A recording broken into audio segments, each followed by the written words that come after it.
Yoho, apa kabar nakama semuanya? Semoga selalu dalam keadaan yang sehat-sehat saja.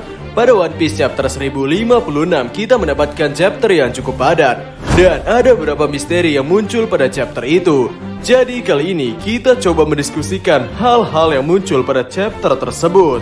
Baiklah, tanpa basa-basi lagi, langsung saja mari kita mulai. Orang yang dimaksud oleh Karibo. Pada chapter 1056, lagi-lagi Karibo mengatakan hal yang misterius, yakni astaga, Pluton ada di Wano Kuni. Sebelumnya Poseidon. Aku harus memberitahu ini kepada orang itu. Dan sebenarnya jauh dari chapter ini, yaitu di chapter 652, Karibo juga pernah mengatakan hal dengan nuansa yang sama, yakni pada Arc Fishman Island, ketika harta yang diambil oleh Karibo dirampas balik oleh Monkey D. Luffy. Karibo berkata, jika aku memberitahu rahasia mengenai Putri Shirahoshi dan gunung harta karun itu, pasti aku akan diberi imbalan oleh dia. Ya, dari dua kalimat yang diucapkan oleh Karibo ini sama-sama menggunakan kata ganti orang, yakni dia atau orang itu.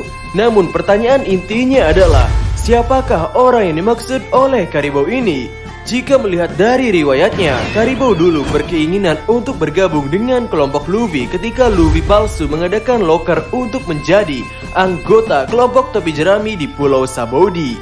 Dan setelah semua kejadian terjadi, maupun di Pulau Sabaody ataupun di Whole Cake Island, Karibo malah berharap bisa mendapatkan imbalan dari orang yang disebut dengan orang itu atau dia. Artinya, sejak awal Karibo tidak benar-benar ingin bergabung dengan kelompok topi jerami. Bahkan setelah semua hal yang terjadi di penjara Udon dan Wano Kuni bersama Luffy, Karibo masih berniat untuk memberitahukan informasi tentang dua senjata kuno ini pada sosok orang itu. Dan hal ini menunjukkan betapa setianya Karibo dalam mengabdi kepada orang tersebut. Jadi, siapakah sosok yang dimaksud oleh Karibo ini? Kandidat pertama yang memungkinkan tentang sosok ini adalah Kaisar Laut Kurohige. Bajak laut Kurohige yang saat ini sedang memperkuat kelompok bajak lautnya, seperti dengan cara melakukan perburuan buah setan yang kuat. Kami pikir Kurohige akan sangat bergembira jika ia bisa sampai mengetahui informasi tentang senjata kuno. Dan Kurohige yang saat ini telah menjadi bajak laut besar pasti akan memberikan imbalan yang tidak kecil kepada orang yang memberitahukan tentang informasi ini. Selain Kurohige, kami juga tertarik dengan kemungkinan Karibo akan membocorkan informasi ini kepada pihak angkatan laut atau pemerintah dunia. Ya, mungkin cukup tidak logis seorang bajak laut melaporkan hal ini kepada angkatan laut. Namun rasanya hal ini cukup memungkinkan terjadi dalam manga One Piece.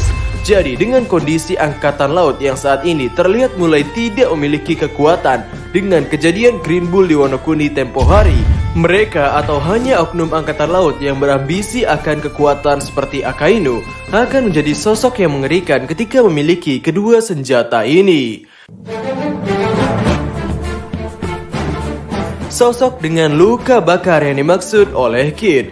Mungkin chapter 1056 ini menjadi trigger untuk dimulainya perdebatan, diskusi, debat kusir dalam kalangan fans One Piece. Ya, hal itu mengenai sosok yang dimaksud oleh Kid, yakni pria dengan luka bakar.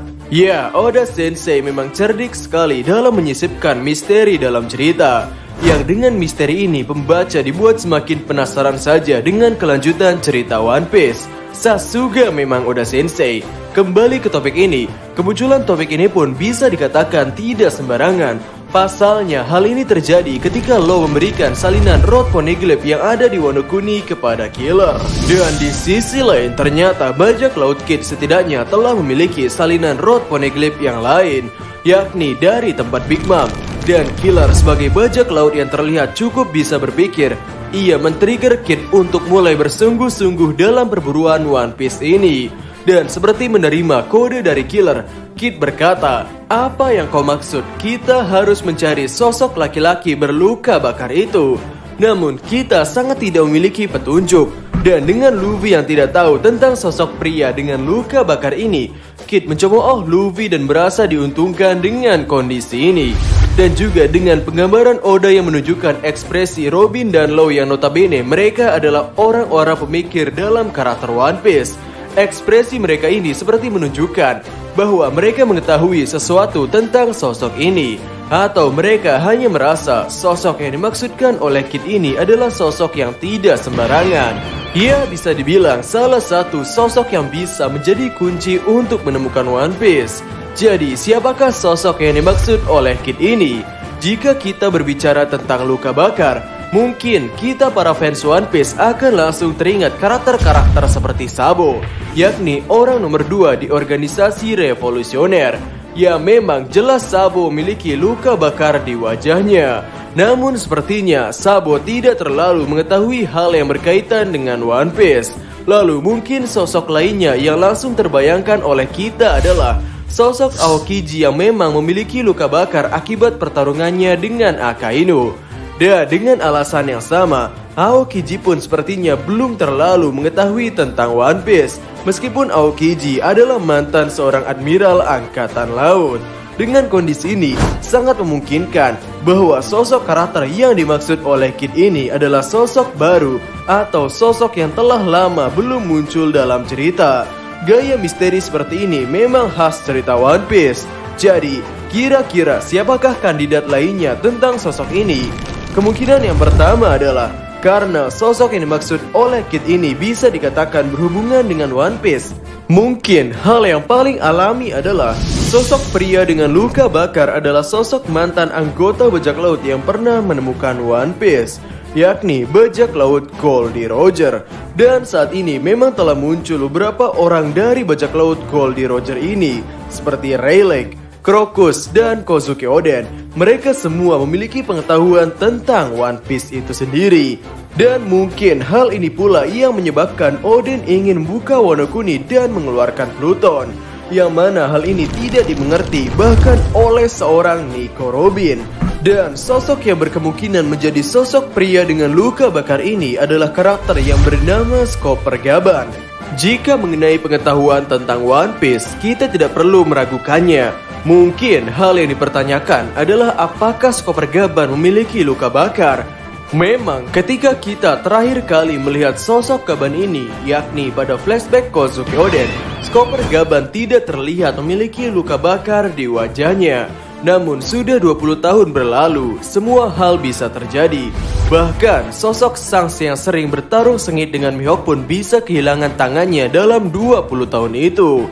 Jadi ya, hal seperti luka bakar kami pikir bisa dialami oleh siapa saja dalam 20 tahun terakhir. Dan kami juga mencurigai apakah informasi tentang Chopper Gaban ini didapatkan oleh Kid ketika Kid berkunjung ke tempat Shanks, yang mana sangat berkemungkinan Shanks mengetahui informasi tentang mantan seniornya ketika di bajak laut Roger. Lalu kemungkinan lainnya tentang sosok pria dengan luka bakar ini adalah pria ini adalah orang yang selamat dari kejadian Buster Call di Ohara. Memang sampai detik ini kita hanya memiliki pemahaman bahwa orang yang selamat dari kejadian Ohara itu hanyalah Nico Robin. Tapi entah apakah Oda akan membuang privilege yang dimiliki Robin itu dengan akan memunculkan karakter yang selamat lainnya dari tragedi Pulau Ohara ini. Jika memang benar pria ini adalah orang yang selamat dari Ohara, memang memungkinkan pria ini mengetahui tentang One Piece, karena Profesor Clover pun sepertinya telah mengetahui tentang nama kerajaan kuno. Jadi entah pria ini adalah rekan peneliti Profesor Clover atau semacamnya. Sangat berkemungkinan ia memiliki pengetahuan setingkat dengan Profesor Clover. Namun jujur saja kami tidak terlalu suka dengan kemungkinan ini, karena hal itu akan membuat Robin menyedihkan. Karena sejak kecil ia diburu oleh angkatan laut dan sebagainya, karena merupakan orang yang selamat dari Pulau Ohara. Tiba-tiba muncul karakter lain yang selamat juga dari sana. Ya, memang kita masih belum tahu background seperti apa tentang orang itu dan bagaimana kehidupannya setelah selamat dari Pulau Ohara. Ya, mungkin kita cukupkan dulu diskusi kita hari ini. Jika nakama memiliki pemikiran lainnya, silakan tulis di kolom komentar di bawah. Kami Diskusope dan terima kasih banyak.